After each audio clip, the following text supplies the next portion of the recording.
WWE television isn't quite the boundless well of surprises it used to be, and to be fair, that's quite understandable. After all, the overstuffed creative team are catering to the whims of a crazy old billionaire, and the fact that everyone and their grandmother has access to the internet and every dirt sheet ever makes it tough to keep anything under wraps in 2018. Now, the problem is particularly pertinent when it comes to wrestlers turning. Too often, WWE will switch someone from face to heel in an awesome moment, then completely dilute it in the very next segment. But when done right, they provide a storyline with a spine. The most enjoyable are usually those that come as a complete shock, so let's dive in to some of the best executions of this classic storytelling hook in a little more detail. I'm Andy for WhatCulture Wrestling, and here are 11 surprising WWE heel turns you never saw coming. Number 11, Shawn Michaels on Hulk Hogan in 2005. Kicking off one of the best runs of his entire career by almost kicking off Hulk Hogan's head,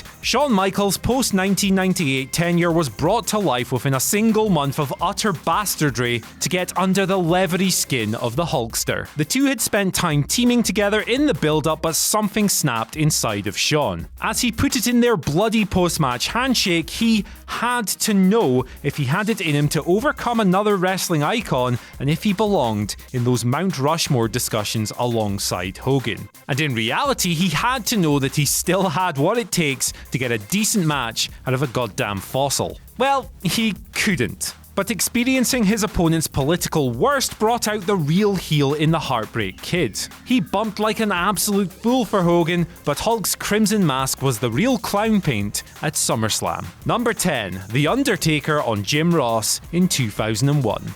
The novelty of Biker Taker wore off long before late 2001, a run that yielded, unfortunately, some of Undertaker's least inspired performances, including those against Kurt Angle, who took beating after beating even after fluke victories, and the WCW rivals he obliterated, presumably as a quote-unquote mark of respect in 2001. It was that respect that he claimed good old JR was short of when Taker helped induct Ross into Vince McMahon's Kiss My Ass Club in 2001. The chairman had gone power mad after the invasion, and this flexed his dominance in excruciatingly literal fashion in JR's home state of Oklahoma. The turn brought the WWE fanbase to its knees, but that didn't make this ugly scene any more palatable. Number 9, Paul Bearer on The Undertaker in 1996. There was a rare sense of cinematic sadness in the air as Paul Bearer and Mankind left alongside each other after SummerSlam 96's Boiler Room Brawl, as it resulted in the severance of one of the organization's most beloved relationships. Keen to stay relevant in the ever-changing WWE, Bearer hitched his horse to an even scarier wagon than The Undertaker. With Mankind the Executioner and later Vader, Bearer led a charge on The Undertaker that ultimately led both to Kane, and his turn broke a bond that fans would never think could ever be cast aside. The reveal of Paul's ruse was absolutely heartbreaking. Taker was on his knee, expecting to be handed his urn, but took a shocking shot to the head from it instead. Then, he pulled himself up, and he only received another. In weakened disbelief, it was a state the imposing brute would never allow again. Number 8, Rikishi on Steve Austin in 2000. So this turn ultimately killed Rikishi's career as an upper mid-card Attitude Era star, but hey, we didn't say they had to be successful heel turns, just ones you never saw coming. Revealed as the man behind Steve Austin's hit and run at Survivor Series the year before, Rikishi was unveiled by Mick Foley, who'd been conducting a massive investigation into the matter. And of course, the moment when he revealed that he'd done the dirty deed for the good of The Rock, well, it's still a pretty big wrestling meme. Even Triple H being installed as a firefighter trying to put out the flaming pile of the Angle had become didn't salvage a story that had already gone off the rails. Austin himself looked like he was treating the Samoan with the same level of contempt that the audience had for the storyline itself, smashing Rikishi across all of their contests. And unfortunately, in the process, WWE had butchered a comical cynical but beloved babyface act in the process. Number 7. Seth Rollins on the Shield in 2014. Triple H's Plan B still resonates today, and the recent dissolution of the relationship between Seth Rollins and Dean Ambrose on Raw stems from this awesome moment 4 years ago. Rollins' chair-swinging attack on the Shield was necessarily wicked and immediately put across the extent of his callous betrayal. Now, while many assumed that Ambrose or even Roman Reigns would be the one to turn, it was Rollins who became the corporate golden boy, and in a bubble, it was absolutely bloody brilliant. The aftermath would yield frustratingly mixed results, but the camera-shaking pop that met the Shield's reunion really highlighted the emotional ties that still exist between the group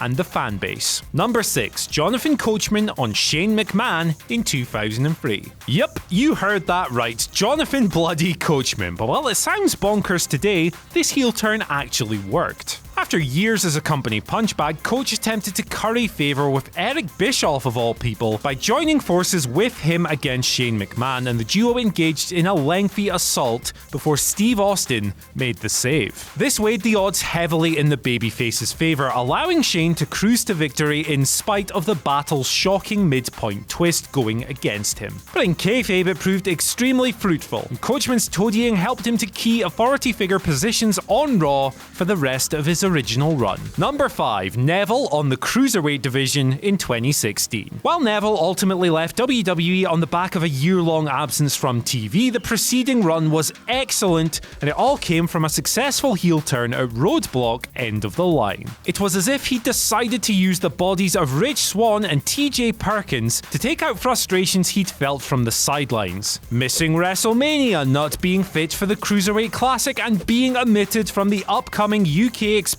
will do that to a man after all. All this boiled down to a cynical beatdown on those he felt most deserving of his scorn, triggering an amazing run for Neville, who'd briefly relight the Cruiserweight fires in pay-per-view contests that stole the monthly show's thunder with the greatest of ease. Developing an infuriated drawl that forced words out of his mouth with a bilious rage, me with hair's accent was at long last a benefit rather than a drawback, and it was as if he was regressing as a human being in order to channel the rage and viciousness that he needed for the fights in front of him. Number 4. Trish Stratus on Chris Jericho in 2004. Despite some pretty dodgy acting on occasion, it is wrestling after all. The love angle between Trish Stratus and Chris Jericho turned Y2J babyface thanks to Trish's own popularity. Starting as a skit between heel buddies Jericho and Christian, a real relationship blossomed on air after the cocky Canadian fellas made a dollar bet that they could sleep with either Trish or Lita respectively. After details of their wager were divulged, the courtship derailed, but only Christian jealously stirring the pot could have threatened their futures together after reconciling over a heartfelt apology. Aww. Christian would eventually attack both Trish and Jericho, sparking a big match at WrestleMania 20, but few foresaw the conclusion. The two fellas were evenly matched until Stratus inadvertently clocked Y2J in the face, and Christian was able to roll him up for the victory. It was then that Trish revealed the plan. Still bitter about the original bet, she viciously snapped on Jericho with some wild slaps, and after a passionate kiss, Christian and hers relationship was cemented.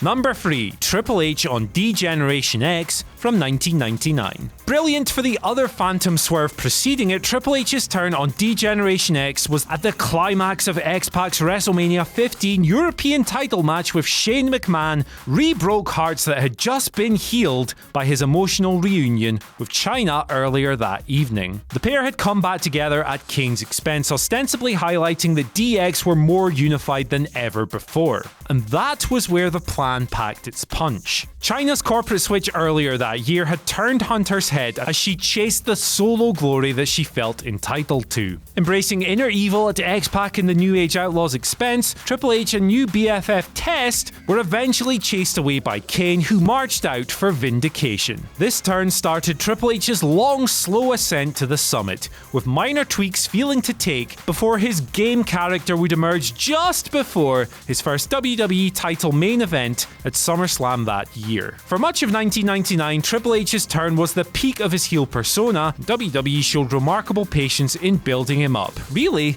they just did a bloody good job. Number 2. The Rock on the People in 1998. A spectacular swerve in an era positively frothing with them, The Rock's first of 7 world title wins came at the climax of Survivor Series 98's superbly scripted Deadly Game tournament. Now let's be real for a second, Vince Russo is definitely culpable for much of the Attitude Era's absolute worst moments, many of which didn't even age well over 2 weeks, let alone 2 decades, but The Rock's first world title win should comfortably be considered Vince Russo's magnum opus as a sports entertainment scribe. Effectively a rival of Vince McMahon, Rocky appeared to be leaping over the traps laid by his evil boss earlier in the night, with his progress through the 14-man single elimination tournament surpassing even that of Steve Austin, who was knocked out in the semi-finals. As it transpired, the trajectory was curated with the help of the chairman himself. With hidden corporate assistance in earlier tournament bouts with the Big Boss Man, Ken Shamrock, and The Undertaker, Rocky would eventually take the title home after locking Mankind in a sharpshooter, aping the Montreal Screwjob, which went down just 1 year earlier. The fix was in yet again, but this time it was thankfully no more than an exercise in perfect pro wrestling storytelling.